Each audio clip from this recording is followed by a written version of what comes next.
Olá, eu sou a irmã Martina e esse é o quinto encontro da nossa série sobre as virtudes. Nos nossos encontros passados, nós falávamos sobre a fundação da nossa obra e a arquitetura e a engenharia da obra, seriam as virtudes da justiça e da prudência. Hoje vamos chegar então à obra propriamente dita, à mão de obra, ao pedreiro, enfim, né, a pessoa que está lá realmente pondo a parede em pé, fazendo a obra. É sempre um prazer enorme para a gente ver um profissional trabalhando, seja um pedreiro, seja um artista, seja um médico, seja, né, um escultor, por exemplo. Qualquer profissional que trabalha bem sempre dá a impressão para a gente quase de um mágico, um cirurgião, por exemplo, operando uma pessoa.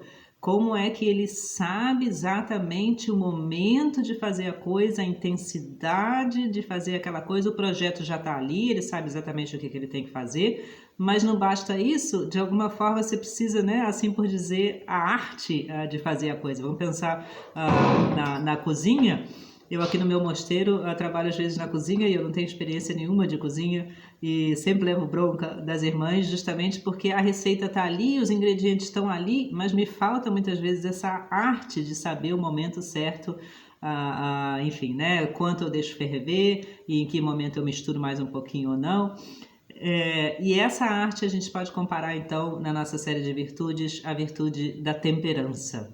A palavra vem dessa raiz, né, de tempero, e a temperança justamente é aquilo que dá assim, o último toque na nossa boa ação. Ela é justa, ela é prudente, mas ainda falta esse toquezinho, né, para que ela realmente, enfim, seja uma ação virtuosa.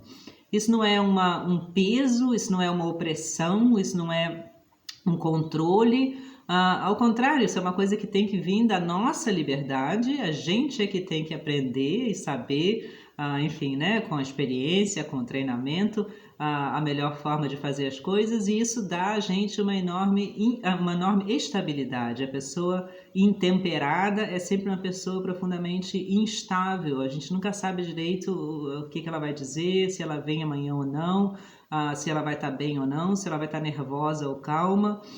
A gente vê isso na gente mesmo, né? Quando falta para a gente essa virtude da temperança, a gente mesmo às vezes se cansa de tanto que a gente muda de acordo com as emoções.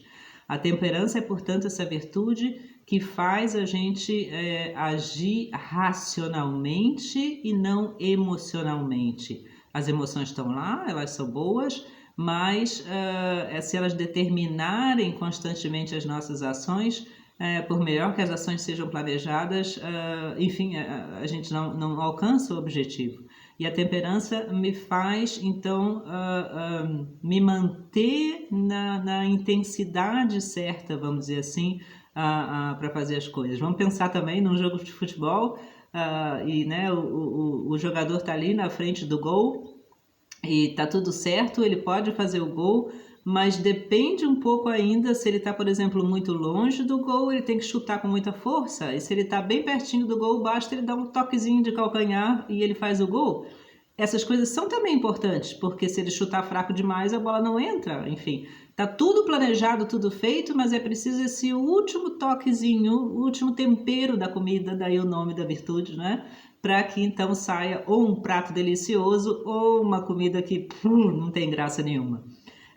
A virtude da temperança, de novo, num sentido meramente humano, meramente ético, é necessária, né, para todas as nossas ações técnicas, e sob a luz da fé, ela de novo nos leva muito mais profundo, nos leva muito mais alto, no sentido justamente de retocar, dar esse último toque às nossas ações, para que elas realmente sejam ações divinas, sejam ações que nos levam a Deus e não enfim, né, ao egoísmo e ao orgulho. Temperança não tem nada a ver com insensibilidade, como a pessoa que, né, fica sempre fria perante as coisas, absolutamente não. É a temperança que nos diz exatamente nos faz, né, nos diz que a gente deve dar esse tempero, as coisas devem ser feitas dando de nós o melhor que a gente pode, o que não quer dizer sempre sair cheio de entusiasmo, às vezes ao contrário, é preciso, né, uma atitude séria, uma atitude às vezes até severa, e em outros casos não, é justamente o momento de se alegrar, de cantar, de rir, enfim, né, esse tempero da vida, às vezes um pouquinho de sal, às vezes um pouquinho de açúcar, às vezes um pouquinho de pimenta, depende da situação, o tempero é diferente. A temperança, portanto, ela não oprime, mas ela direciona, vamos dizer assim, os nossos impulsos. Não é, ao contrário do que muita gente pensa, não é absolutamente cristão ficar constantemente se oprimindo. Isso é, inclusive, né, maluco no sentido psicológico. É cristão, sim, é virtuoso direcionar os nossos impulsos.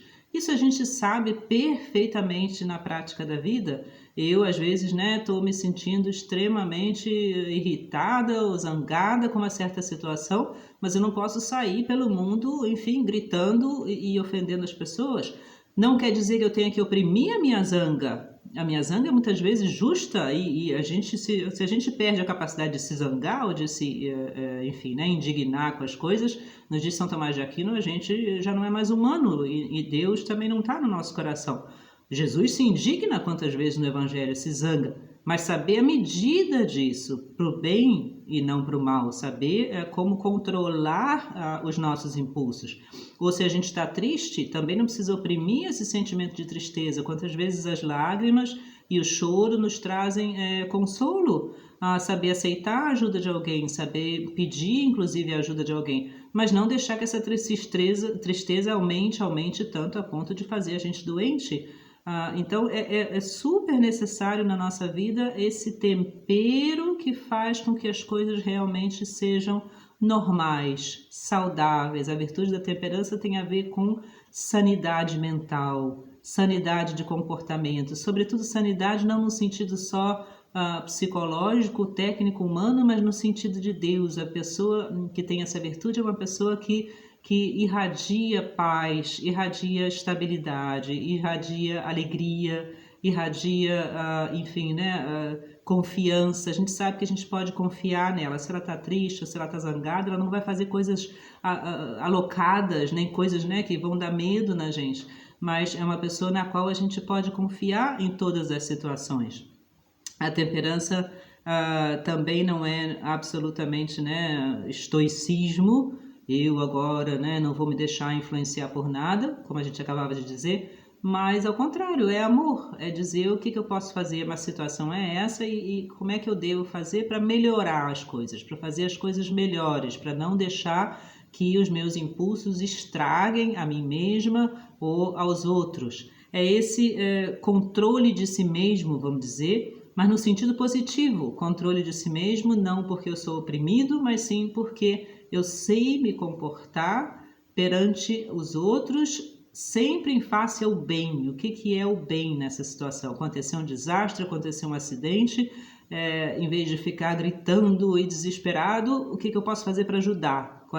O que é o meu papel ali? Claro, eu também preciso que alguém me ajude, eu também preciso, né, ter às vezes uns momentos para me recuperar, saber cuidar da gente mesmo, por exemplo, saber quando é que a gente está se sentindo mal, saber quando é que a gente precisa descansar, saber quando é que a gente precisa se distrair um pouco, saber quando a gente precisa conversar seriamente com uma pessoa, saber quando a gente precisa de ajuda.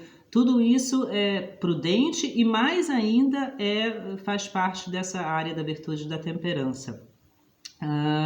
A temperança nos ajuda também, por exemplo, a confiar em Deus, a temperança cristã, a virtude cristã, mesmo quando as coisas estão aparentemente, enfim, sem solução.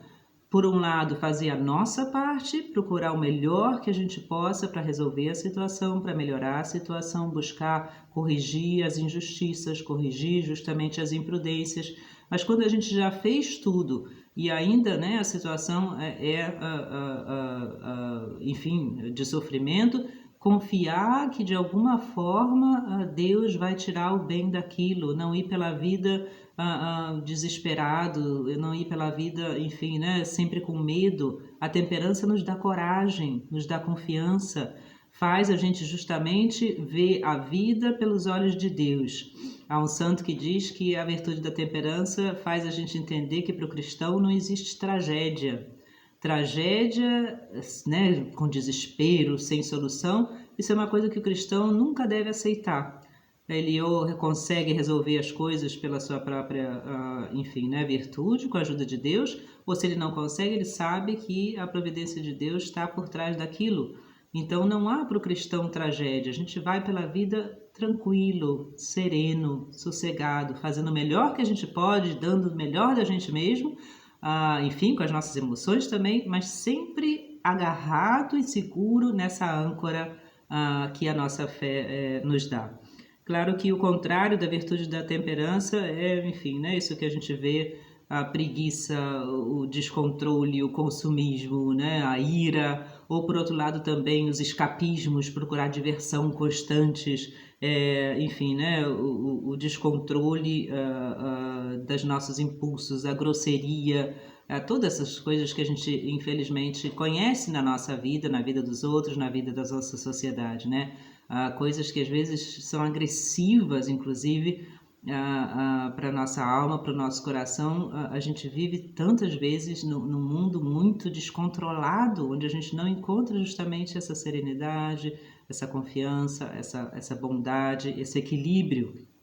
E procurar sempre, portanto, não agir pelos impulsos, pela emoção, embora os impulsos e a emoção façam parte da nossa vida, mas não se deixar determinar por eles. E sim se deixar determinar pela nossa razão, por um lado, que é um presente de Deus, que foi Deus que nos deu, e por outro lado, mais ainda, pela confiança de que Deus está vendo, de que Deus existe, de que Ele tem o mundo e a história nas suas mãos, e de que aquilo que Ele permite, causado pelo nosso pecado, pelo nosso erro, de certa forma também pode ser usado para bem. A virtude da temperança nos dá, portanto, essa serenidade de vida. Até o nosso próximo encontro e um grande abraço.